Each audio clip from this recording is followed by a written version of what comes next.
नमस्कार दोस्तों, आपका स्वागत है हमारे चैनल पर। और आज की कहानी है नुकीली ठुड्डी वाले राजा की। एक राजा की एक बेहद सुंदर पर घमंडी और बदमिजाज बेटी थी। उसे कोई भी आदमी पसंद नहीं आता था। राजा उसकी शादी विवाह करना चाहता, पर वह हर लड़की में कोई न कोई कमी निकालकर प्रस्ताव ठुकरा देती। राजा उसकी बदमिजाजी से थक चुका था। अब उसने अपनी बेटी के लिए स्वयंवर रचाने का इंतज़ाम किया। दूर दूर के नौजवानों को इस स्वयंवर के लिए आमंत्रित किया गया। सभी नौजवानों को उनकी हैसियत के हिसाब से उनके स्थानों पर बैठाया गया। राजा ने अपनी बेटी को आमंत्रित राजाओं और राजकुमारों की सभा में बुलवाया ताकि वह अपनी इच्छा से अपना वर चुने।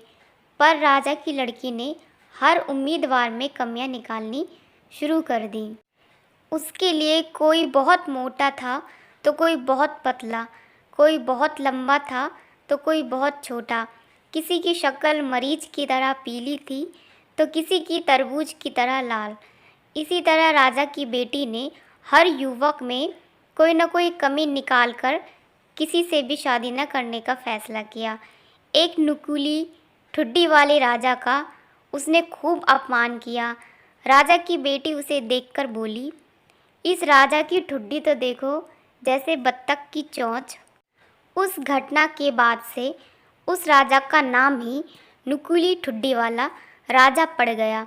राजा ने जब अपनी बेटी को सभा में आए हुए राजाओं और राजकुमारों का अपमान करते देखा तो उसे बहुत गुस्सा आया और गुस्से में उसने कहा, इस लड़की ने सभा में आए हुए मेहमानों का बहुत निरादर किया है, इसलिए अब इसे उस भिखारी से विवाह करना पड़ेगा जो भीख मांगने के लिए मेरे दरवाजे पर आएगा।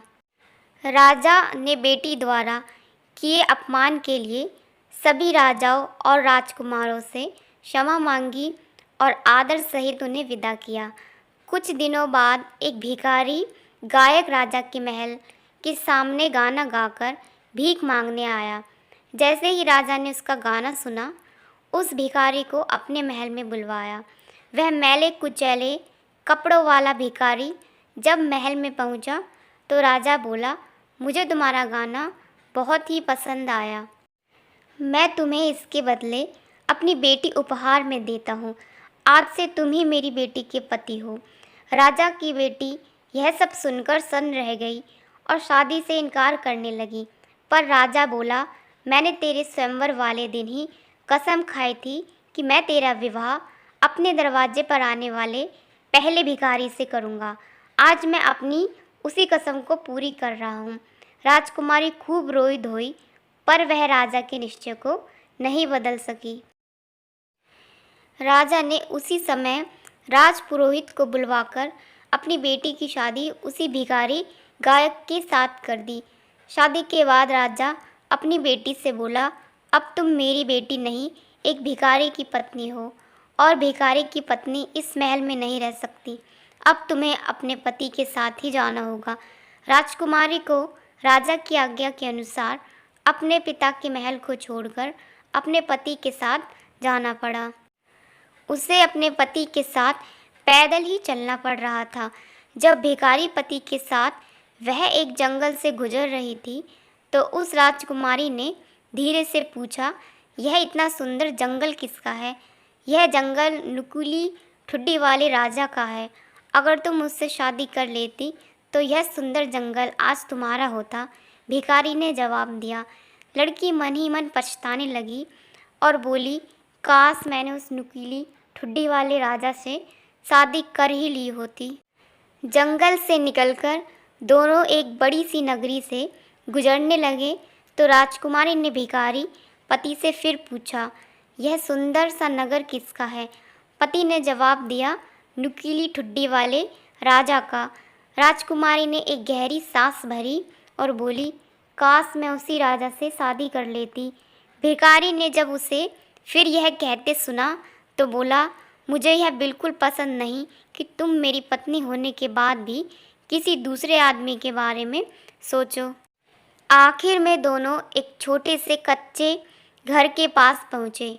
भिखारी पति बोला, यही हमारा छोटा सा घर है, इसी में हम एक साथ रहेंगे। वह घर इतना छोटा था कि 2 आदमी मुश्किल से रह सकते थे। उसके दरवाजे इतने छोटे थे कि उसमें झुककर जाना पड़ता था। लड़की यह सब देखकर बहुत दुखी हो रही थी। उसने अपने भिखारी पति से पूछा, यहाँ के नौकर चाकर कहाँ हैं? भिखारी राजकुमारी का यह प्रश्न सुनकर बोला, कैसे नौकर चाकर? यहाँ तो सारा काम तुम्हें खुद ही करना पड़ेगा। अब उठो और चूल्हा जलाकर कुछ भोजन आदि का प्रबंध करो, मुझे बड़ी भूख लग रही है। वह यह सब सुनकर रोने लगी, क्योंकि उसे तो कुछ काम करना आता ही नहीं था।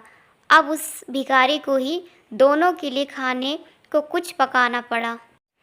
राजकुमारी भिखारी का बनाया हुआ रूखा सूखा खाकर गंदे और सख्त बिस्तर पर लेट गई। उस बिस्तर पर उसे नींद नहीं आ रही थी। वह रह रहकर अपने आप को कोस रही थी, क्योंकि इस सब के लिए उसका घमंड जिम्मेदार था। अगले दिन उसके पति ने उसे सुबह तड़के ही जगा दिया कि वह जंगल से कुछ लकड़ियाँ चुनकर लाए। राजकुमारी को लकड़ियाँ चुनने के लिए जंगल में जाना पड़ा। किसी तरह रोते धोते कुछ दिन बीत गए। घर में जो थोड़ा बहुत खाने का सामान था वह भी खत्म होने लगा।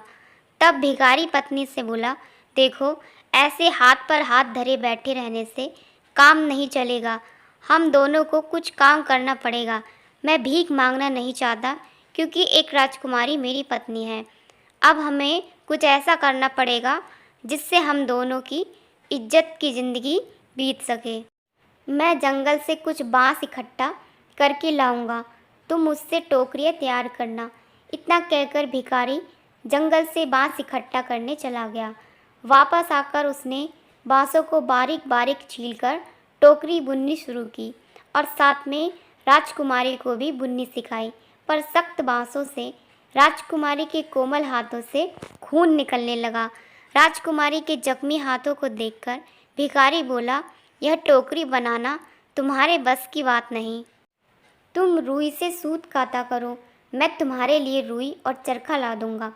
अगले दिन भिखारी अपनी पत्नी के लिए चरखा और कुछ रुई ले आया। पर जब राजकुमारी ने सूत काटना शुरू किया तो तकले से उसकी उंगलियों से खून निकलना शुरू हो गया। यह देखकर भिखारी बोला, देखा, तुम किसी भी काम के लायक नहीं हो। तुमसे शादी करके तो मैंने बहुत बड़ी मुसीबत मोल ले ली। अब मुझे कोई और काम ढूंढना पड़ेगा जिसे तुम आसानी से कर सको और तुम्हारे हाथों से खून भी न निकले। मिट्टी के बर्तन बनाने का काम ही तुम्हारे लिए सबसे ठीक रहेगा। मैं मिट्टी के बर्तन बनाऊंगा और तुम उन्हें बाज़ार में बेच कर आना। राजकुमारी ने सोचा कि अगर वह बाज़ार में बर्तन बेचने बैठेगी तो राज्य के लोग उसे पहचान जाएंगे और सब लोग उस पर हंसेंगे। उसने यह बात अपने पति से कही, पर उसने उसकी एक न सुनी और अपने बनाए हुए मिट्टी के कुछ बर्तन देकर बेचने के लिए उसे बाज़ार भेज दिया। भूखे मरने से अच्छा तो बेइज्जती सहन करना था। शुरू के दिन तो राजकुमारी के सारे बर्तन हाथों हाथ बिक गए और सुंदर बर्तनों के मुँह मांगे दाम उसे मिलने लगे। पर एक दिन राजकुमारी अपने बर्तन लेकर बाज़ार के एक कोने में बैठ गई। एक दिन एक शराबी सैनिक उधर से निकला। उसका घोड़ा इस लड़की की दुकान से टकराया और सारा सामान टुकड़े टुकड़े हो गया। राजकुमारी घबरा गई और रोने लगी। वह बोली, अब मेरा क्या होगा? मेरे पति क्या कहेंगे? वह भागी हुई घर गई और पति को सब कुछ बताया। वह बोला, कौन सोच सकता था कि तुम इतनी बेवकूफ़ निकलोगी कि मिट्टी के बर्तन बाज़ार के कोने में लेकर बैठोगी, जहाँ से सब आते जाते हैं। पर अब रो नहीं, मैं समझ गया हूँ कि तुम इस काम के लायक नहीं हो। मैं पहले ही राजा के महल में गया था और वहाँ पता लगाया कि क्या उनकी रसोई में नौकरानी की ज़रूरत है। उन्होंने तुम्हें रखने का वचन दिया है। वहाँ तुम्हें खाने के लिए भी खूब चीज़ें मिलेंगी। इसी तरह राजकुमारी राजा की रसोई में नौकरानी बन गई। वह रसोइये की मदद करती थी। उसे गंदे से गंदा काम करना पड़ रहा था। आखिर में उसे बचा हुआ गोश्त वगैरह दे दिया जाता था। उससे वह और उसका आदमी अपना काम चलाते थे। अभी उसे आए बहुत दिन नहीं हुए थे, तभी उसने सुना कि राजा का सबसे बड़ा बेटा उसी तरफ से शादी करने के लिए जाने वाला था। वह भी खिड़की से बाहर झांकने लगी। सब तैयारियां थी। सभा की पूरी चमक दमक धूमधाम वहाँ दिख रही थी। वह दुखी होकर अपनी बदकिस्मती के बारे में सोच रही थी। उसे अपने अहंकार की याद करके बेहद दुख हो रहा था, जिसकी वजह से उसे इतना गिरना पड़ा। नौकरों ने उसे बढ़िया गोश्त दिया। इसने उसे अपनी टोकरी में रख लिया ताकि घर ले जा सके। जब वह बाहर निकल रही थी, तभी अचानक राजा का पुत्र मखमली और रेशमी वस्त्र पहने, गले में सोने की जंजीर डाले हुए वहाँ आया। जब उसने उस खूबसूरत महिला को दरवाजे के पास खड़ा देखा, तो उसने उसका हाथ पकड़ लिया और उसके साथ नृत्य करने के लिए कहने लगा, लेकिन उसने इनकार कर दिया और डर गई, क्योंकि उसने देखा कि वह नुकीली ठुड्डी वाला राजा ही था, वह प्रेमी जिसे उसने घृणा के साथ अस्वीकार कर दिया था। उसने अपने आप को छुड़ाने की बहुत कोशिश की, परंतु वह उसे हॉल में खींचकर ले गया। उसकी जेब में बंधी डोरी टूट गई और बर्तन फर्श पर गिर पड़े। खाना इधर उधर गिर गया। लोगों ने यह देखा तो सभी हंस पड़े और उसका मजाक उड़ाया। वह शर्म से ज़मीन में गड़ी जा रही थी। वह दरवाजे से बाहर कूद गई और भागना चाहती थी, लेकिन एक आदमी ने उसे सीढ़ियों पर पकड़ लिया और वापस ले आया। और जब उसने उसकी ओर देखा तो फिर से नुकीली ठुड्डी वाला राजा था। उसने दया से उससे कहा, डरो मत, मैं और उस दयनीय झोपड़ी में तुम्हारे साथ रहने वाला भिखारी गायक एक ही हैं। तुम्हारे प्यार के लिए मैंने यह सब कुछ किया, और मैं ही वह शराबी सैनिक था जिसने तुम्हारे बर्तन तोड़े थे। यह सब तुम्हारी घमंडी आत्मा को नम्र करने के लिए किया गया है, और जिस घमंड से तुमने मेरा उपहास किया, उसके लिए तुम्हें दंड देने के लिए यह सब किया है। तब वह फूट फूट कर रोने लगी और कहने लगी, मैं गलत थी और आपकी पत्नी होने के योग्य नहीं हूँ। लेकिन उसने कहा, धैर्य रखो, बुरे दिन बीत चुके हैं, अब हम अपनी शादी का जश्न मनाएंगे। तब नौकरानियाँ आईं और उसे सबसे शानदार कपड़े पहनाए, और उसके पिता और उसका पूरा दरबार आया और नुकीली ठुड्डी वाले राजा के साथ उसके विवाह में उसकी खुशी की कामना की। तो दोस्तों, आपको हमारी आज की कहानी कैसी लगी? अच्छी लगी हो तो एक लाइक कर देना। चैनल पर नए हो तो सब्सक्राइब कर लेना। इसी प्रकार की कहानियाँ आपको मिलती रहेंगी। मिलते हैं आपसे एक अच्छी सी कहानी के साथ।